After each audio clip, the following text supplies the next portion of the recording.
This video led to an open case that I wasn't even aware I had until today. To catch you guys up to speed, my friend, who I won't be naming in this video, was trying to ollie down this 10 stair at USC College in LA. He needed a little bit of hype, so I posted on my Instagram for everybody to come show up on this day at this time and just come show your support. And that day ended up being a complete movie, bro. Probably one of the craziest days of my life. And you know, after it was all said and done, I didn't really hear much about it. Just people kind of asking, you know, when's the next one? When's the next one? But a couple months later, I actually got this letter in the mail stating a report has been submitted to the office stating you have violated section PC 602K, trespass with intent to interfere or injure on October 10th, 2022. So the report was made 6 days before the event, but we didn't even start promoting the event until October 12th, which was 4 days before the event. So I was like, okay, there's no way that's what this letter is about. Well, I got off the phone this morning with a hearing officer, and it actually was for that day. I guess they just had the date incorrect. I don't think I could play any of the phone call for you guys, but I wrote down some of the things that he said were on the report. Obviously, I don't have a copy of it, but these are some things that he said were stated. The investigation revealed that the suspect, Bryan Arnett, did not notify USC or obtain the proper City of Los Angeles departments for permits for his large crowd of followers. The officers saw a large group of people, between 150 and 200 people, on skateboards, bicycles, and walking around the area, impeding pedestrian and vehicle traffic.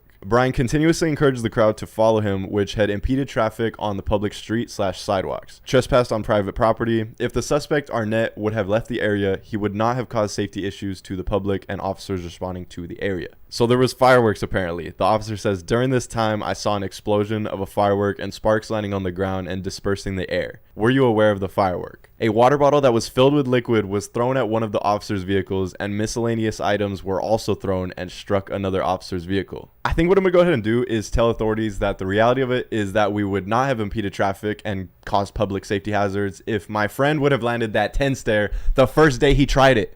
But he couldn't roll away. So I'm going to give all of his info to the authorities and just let them handle it. I'm just kidding. But basically he said that since I don't have any criminal history, they're not going to pursue this case, but it is going to remain open for about a year. So if I do anything similar without permits, I'm going to be in a lot of trouble. I can still go to events like that, obviously, but if the permits aren't obtained, then I can't have my name attached to it and promote it. It's just too much of a liability. So that Hollywood High event that we've been kind of hinting at is not really looking too good. I don't think any amount of convincing would make a school let a couple hundred skaters jump down a big set of stairs that's right next to a busy street. Also, I just wanted to squeeze in that I think I'm the only one involved in this investigation. So any of my friends or anyone else that was there, I don't think you guys have anything to worry about. I'm pretty sure it's because I have like the largest following and I posted the main video. So yeah, I think this is just me taking one for the team.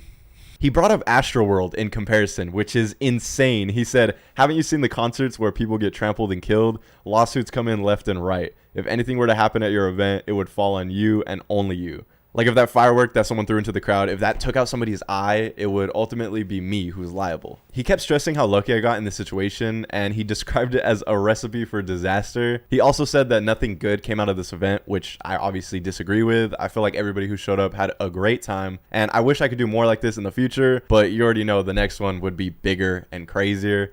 And I just don't think I'm capable of organizing something at that capacity. There was also other things that happened on our end. Like you guys know my friend's car got dented because people were jumping on it. People were trying to get in my car. I wouldn't change a thing though. I still think it was a W. And like I said, I'd love to do more things like this in the future, even just at like a skate park. But I asked him and he said I would still need a permit for that. So, I mean, we'll just see what happens in the future. But that's pretty much all I have for you guys. Thank you for listening. Make sure you subscribe to this channel for stream content and other updates like this. Make sure you subscribe to my main channel. That's where all the skateboarding content and vlogs are at. And I just recently rebranded my podcast. So I'm coming at you guys with some new podcasts. So if you're interested in that, it's called Amplified Podcast. It'll be in the description. First episode goes live in about an hour. So make sure you give it a listen if you're interested. And I'll see you guys in the next one. Peace out.